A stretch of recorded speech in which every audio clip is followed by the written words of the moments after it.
What is up, ladies and gentlemen?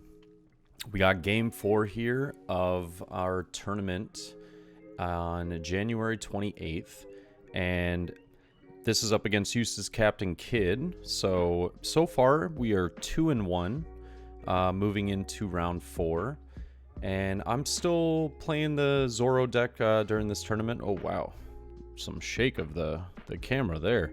Oh wait, was this? Oh no, is this the table? There was a table that we had during this tournament that it was like a little lopsided, and yeah, we had some shaking going on. Oh no, I think it is this table. But I know that at some point during this tournament, someone was nice enough to put something underneath the table to balance it, because none of us thought about that, which is a genius idea. And I think I got the high roll here, so I believe I decided on going first. And Zoro's just too good not to go first. You know, if we can try and get the Nami out, you know, quickly and then go into the Robin, it's just too much tempo. It's too good to be true. And it looks like I'm going to mulligan. My opponent here is going to keep.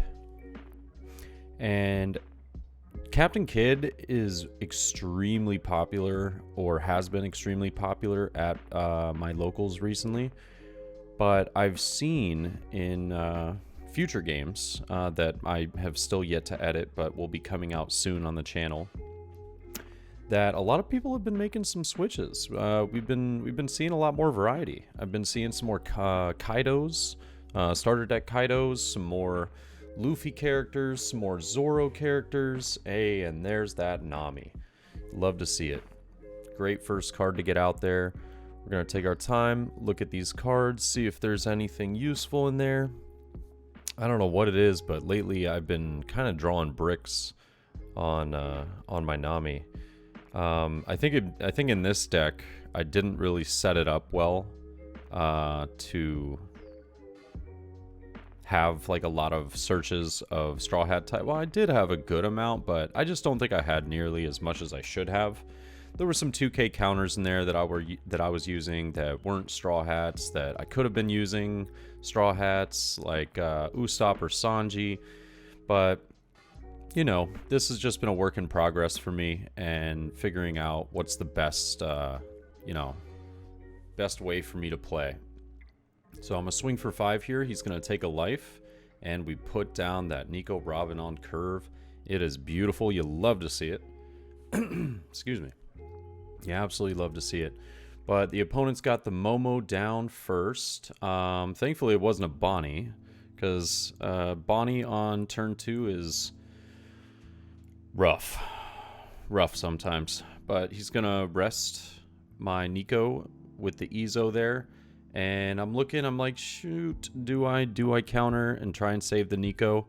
It's kind of a tough call when you swing it for 6, because I'm burning 2 cards just to save her, but she is that good of a card, and I'm just kind of contemplating whether it's worth it or not. And I'm gonna decide to trash her, I guess, but it really depends. It's a really tough call. I feel like versus green, it's a pretty easy call. Just let the Nico go, because, you know, half the time they're gonna have Nekomamushi or another Ezo in hand. So, and he's already got a Momo on field to search again if he needs. It's, you know, probably best to just let it go. I'm gonna take the 5-cost Luffy here. Unfortunate that we didn't have one to put down on curve, but getting the search in is pretty good. That'll leave us up for something next turn. And now just trying to find if there's a play. We're going to swing for 5 there. He's going to use I believe it's a Raizo. Yeah, and block that. And I'm going to play Sanji for rush. Attack for 7. He's going to take 1 more life. So he's now down to 3. And if I remember correctly, this was a game that lasted a lot longer than I thought it would. It felt like I had a really good starting tempo, but I just couldn't clear certain cards, which prolonged the game. You know, there's certain cards that are extremely annoying, like that Okiku, for example, that he just put down. And yeah, he's going to swing for 4 at the Sanji here. Using the Izo, slapping 1 Dawn underneath. I'll let the Sanji go. And he's going to put down a Beji and search 5 with Momo. Pick up Paradise Waterfall, I believe that is. And yeah, attack with Captain Kidd. I was just making... I think I was asking him here if Paradise Waterfall was a Land of Wano card instead of a Supernova, but I think I was just getting it confused with something else. And so yeah, he's doing 5 at life. I'll take that life. An early life on Zoro's never really a bad move. I think it only gets a little scary once you get down to maybe 2 against Kaido, maybe 2 or 1 against Kid, depending on what he's got on the board. So, you know, those early lives are free cards that I'm not too worried about taking. So we'll put 1 underneath. I'm going to swing for 3 at the Izo using a Nami. He'll take that. And I think I swing at the Momo here. Yep, swing at the Momo. Just trying to do some board clear, due diligence, all that good stuff. Seeing if he might burn the Beji blocker. But no, nay. Alright, so he does burn the blocker here when I attack for 6. We'll put down the 5-cost Luffy, swing for 7. See if I can get him to burn a card or 2, but he will take the life. And I will put down a Chopper blocker, which was, in my opinion, a misplay here. Don't know why I didn't think about it, but he's got Okiku on the board. So that was, you know, practically useless. Don't put down Chopper when there's an Okiku on the board. So he'll rest the Chopper, and that's when I go, oh, why did I do that? And I think he swings... Is this 7 at life or Luffy? And I will counter... Oh, yeah, okay. So it was a 7 at Luffy, and I'll counter with a Gordon there, bringing him up to 8. And I think he's kind of just deciding what he wants to do with his remaining Dawn here. He's going to put down another Okiku. God bless. And slap 1 underneath Captain Kidd and go for Rush Luffy again. And I'm like, ugh, God, why did I put the Chopper down? Not that it really would have mattered in this instance, but I'm trying to think if I should save this or not. And honestly, if I have the counter, I feel like it's a good save. Try and clear the Okiku. Yeah. So we're going to use Brook. Ooh, I didn't have a 1k. Only had a 2k. But the Brook has been useful in certain circumstances, comboing with, in this tournament at least, comboing with that 2-cost Sanji that requires some of that Dawn, and then also the 5-cost Luffy that requires 2 just to be able to get through some of those blockers. And so this is a turn where I really should just slap 2 underneath Luffy right here. Take care of the 1 Okiku that is rested, because that way the Beji can't block it. And after I do that, I feel like it would probably be in my best interest to save some of my cards in hand and start going for, yeah, just throwing some Dawn underneath the Namis. He's going to Paradise Waterfall here and restand her. So I was like, oh, geez. Kind of wish I had thrown the 2 underneath the Luffy at that point. I don't know why I wasn't thinking about the Paradise Waterfall being in his hand after he just drew it. But if I'm being completely honest with you, I don't even think I knew what Paradise Waterfall did during this tournament. Just going to be completely honest. And yeah, so that was a bit of a learning experience right there.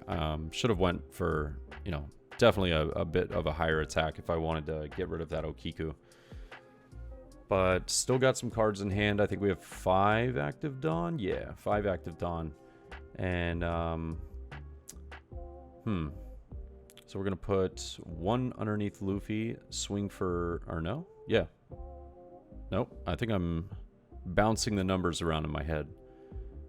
Yeah, I think this is this is definitely a misplay. I should probably swing with the Nami first. See if I can burn the Beji blocker, because I've got him down to 1 life. And, okay, wait a minute. I might make a good decision. Oh, no, okay. So we're going to Jet Pistol the Okiku. I feel like that was a bit unnecessary, but, you know, it is what it is. You do what you got to do. And then we'll do 6 at life here, but I didn't put 2 underneath. Well, we only have 1 remaining Dawn anyways. So I think that the Veggie is going to be used. No, he will 2k counter, I believe, with an Ezo right there. And yeah, it's just going to continue on. I'm going to pass turn here. I think the better play would have been to throw some under the Nami, throw some under the Luffy, and try and burn the Veggie blocker, but yeah, it's alright.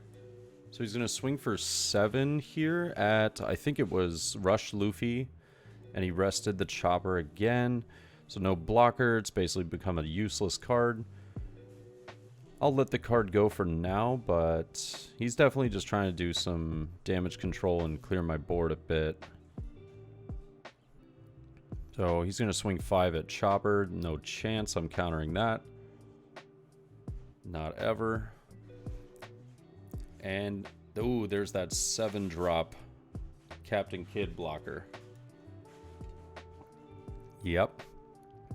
And what did he pass turn? I believe he passed turn here. Yeah. And I was like, just making sure I knew what it did again. And I'm remembering about that effect it has, that at the end of your turn you can set it as active. And if any of you watched the Treasure Cup in Niagara Falls, there was a very controversial play about whether that is an automatic effect or whether it is a has to be done by the player. So there was a controversial ruling on that, with a lot of people saying it was a automatic effect. So he used another Paradise Waterfall here, and after resting the blocker, and then reactivates it.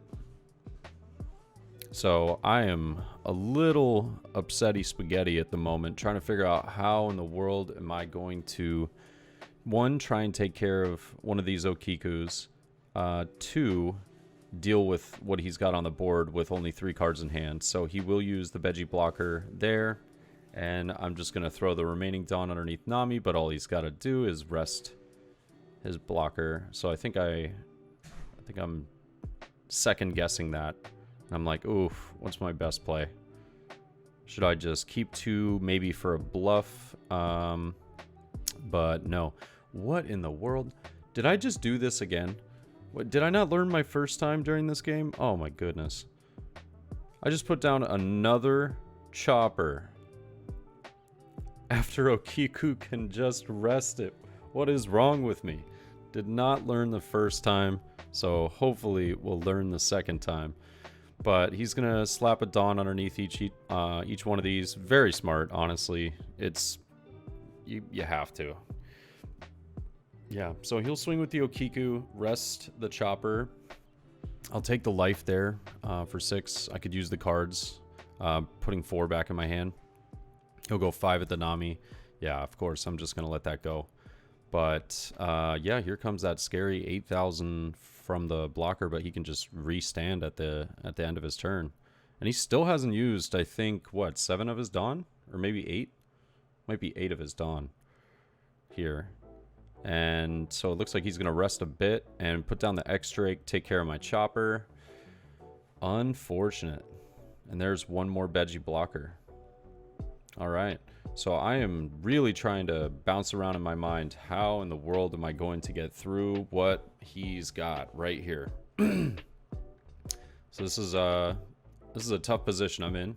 2 life left. I've got him down to 1, but I've just made some simple misplays. So I'm going to bring him down to 5 and Jet Pistol the blocker. It makes me feel a little bit better.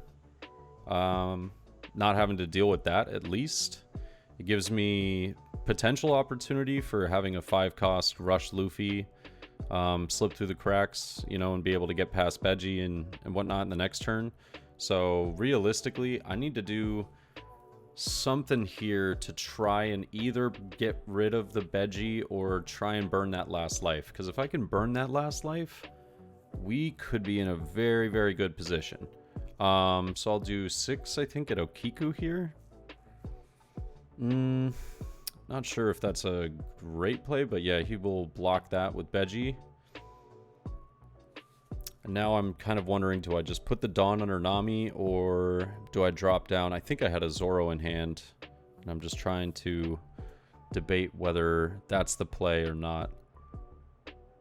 Yep, so we're going to throw this under Nami, swing for 6 at Okiku, got her down, that pesky card, and then I'm finally going to rest, or not rest, put down another Chopper. So he's going to get a Momo here, most likely going to pick up, got another Okiku, or, yep, there's that Nekomamushi. So the Chopper, yet again, not being my best friend here, pretty useless. You know, not much you can do, but a little unfortunate. So, oh, swing for 8. Swing for 8 at life here? Huh. Is he only saving 3? I think I'm looking to myself, and thinking to myself, huh, is he trying to go for lethal here? Because realistically, he might be going for lethal. And this is where I feel as though I've got a bit of a tough decision, because it's going to come down to, should I save? Oh no, he's going to swing 8 at Nami. What in the world? Okay, that was a bit overkill. It was a bit excessive. But 6 at the Chopper, getting rid of him, and putting down the Okiku. And now, I could be wrong, but I don't believe my opponent has any cards in hand. He either has no cards in hand, or he has like 1 or 2. He might have them under the table at the moment. I just don't see him having any cards. Which, yeah, puts me in a pretty decent spot. Not terrible. I mean, as long as I can, yeah, I can clear the X-Drake here, no matter what. I could swing for life, but it's kind of a tough call. Do I go for life with Otama? Apparently, I mean, if I'm looking at my Dawn like this, I'm assuming I drew some bricks and I don't have much of anything to work with here. So I'm kind of deciding whether I should swing with Otama or... Yeah, okay. So we're going to put down the 5-cost Luffy.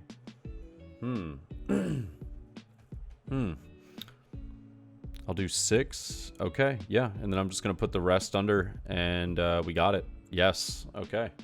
There it is. There it is. It was a good game. I felt like I made probably a ton of misplays on sequence there, but it had me... oh, yeah. What was... Oh, wow. Look at that. 2 jet pistols. 2 jet pistols in the life. Oh, that is brutal. I remember my opponent being a little upset about that. He was like, are you kidding me?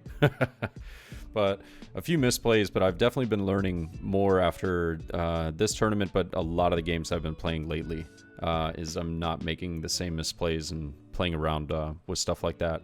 But I hope you enjoyed the match, and on to Game 5, guys. Thanks for watching. See you next time.